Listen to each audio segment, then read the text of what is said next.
আসসালামু আলাইকুম ওয়া রাহমাতুল্লাহি ওয়া বারাকাতুহু। আলহামদুলিল্লাহি রাব্বিল আলামিন ওয়াল আকিবাতু লিল মুত্তাকিন ওয়াসসালাতু ওয়াসসালামু আলা সাইয়্যিদিল আমবিয়াই ওয়াল মুরসালিন। দূরের ও কাছের যে যেখান থেকে শুনছেন সবাইকে আন্তরিক সালাম এবং মোবারকবাদ।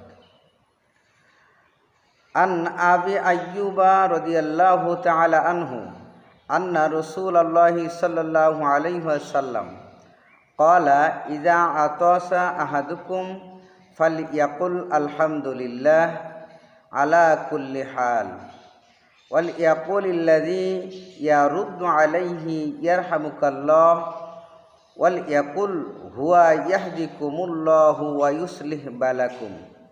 রাওয়াহু তিরমিজি ওয়াদ দারিমি। প্রিয় দর্শক শ্রোতা, হাদিসখানা এসেছেন তিরমিজি শরীফে এবং দারিমি শরীফে। এখানে হজরতে আবু আইয়ুব আনসারী রাদিয়াল্লাহু তাআলা আনহু থেকে হাদিসখানা বর্ণিত।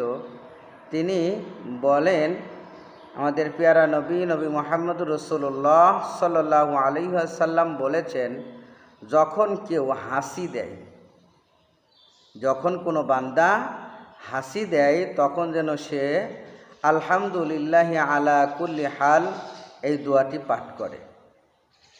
এরপরে যদি কোনো বান্দা তার হাসির শুনতে পায় বা এই দোয়া শুনতে পায়, সে যেন আবার বলে ইয়ারহামুকাল্লাহ, আল্লাহ তোমার উপরে রহম করুন। এরপরে যিনি হাসি দিবেন তিনি যদি তার এই দোয়া শুনতে পায়, তাহলে সে পুনরায় আবার বলবে ইয়াহদিকুমুল্লাহু ওয়া ইউসলিহ বালাকুম, আল্লাহ তোমাকে হেদায়েত দান করুন এবং সকল বিপদ থেকে তোমাকে মুক্ত রাখুন। প্রিয় দর্শক শ্রোতা, এই হাদিস থেকে আমরা যেটা উপলব্ধি করতে পারি সেটা হলো এই যে হাসি দিলে আমরা দোয়া পড়ব, দোয়া শোনার পরে যারা শুনবে তারা দোয়া পড়বে, আবার পুনরায় পড়বে। দোয়া যে আমাদের কত প্রয়োজন, আল্লাহ রসুল সাল্লাল্লাহু আলাইহি সাল্লাম বলেছেন, আর দোয়াও মুখুল ইবাদত, ইবাদতের মূল বিষয় হলো দোয়া, ইবাদতের মগজ হলো দোয়া। এই জন্য দোয়ার কোনো বিকল্প নাই। যে কোনো পরিস্থিতিতে যে কোনো অবস্থায় দোয়া আমাদের অতীব জরুরি। এছাড়াও দোয়া ছাড়া মানুষের ভাগ্য কখনো পরিবর্তন হয় না।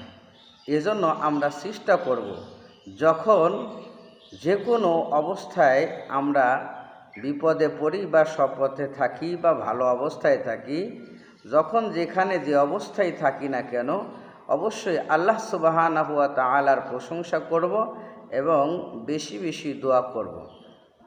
জীবন পরিচালনার জন্য দোয়া আমাদের অতীব প্রয়োজনীয় একটি অধ্যায় বা প্রয়োজনীয় একটা বিষয়।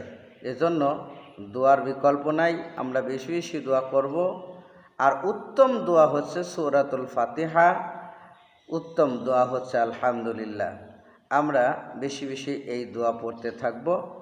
আল্লাহ পাক আমাদেরকে দোয়া করে নিজেদের জীবন সঠিকভাবে পরিচালনা করার তৌফিক দান করুন। আমিন। ওয়া আখির দাওয়ানা আনিল হামদুলিল্লাহি রাব্বিল আলামিন। আসসালামু আলাইকুম ওয়া রাহমাতুল্লাহি ওয়া বারাকাতুহু।